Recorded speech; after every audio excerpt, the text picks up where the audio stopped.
Culture breaks the barrier of ignorance and inaugurates a new horizon of understanding. It is the first contact with the symbolic world, but it may also carry partial views, inherited beliefs, and incomplete interpretations.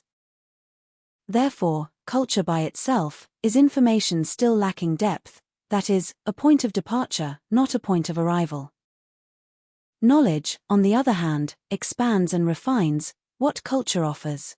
It does not limit itself to reproducing traditions or opinions.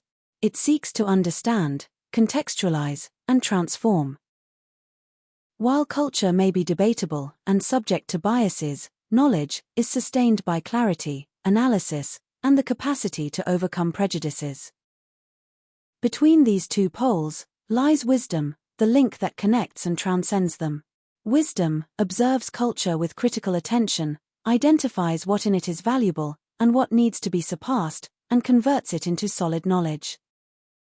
It is wisdom that organizes, dissects, and repositions information in its proper place, without being bound by rigid boundaries.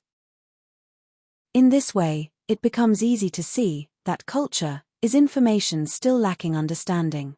Knowledge, in turn, corresponds to the comprehension of that information. Finally, it is wisdom, superimposed on culture, that gives rise to knowledge. In other words, wisdom does not merely bring understanding, it illuminates. It is the force that breaks limits, dissolves doubts, and allows knowledge to become a tool of freedom. Within wisdom are all the tools that dissect information and place it in the correct position, without limits. It is wisdom that breaks limits and silences doubt. The barriers that the being faces are not natural, but constructed by the limitation of wisdom itself when it is not exercised.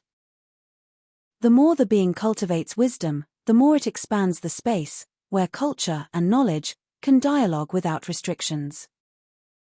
Thus, culture is the beginning, knowledge is the path and the end, and wisdom is the bridge that allows this journey to be crossed to its completion with lucidity.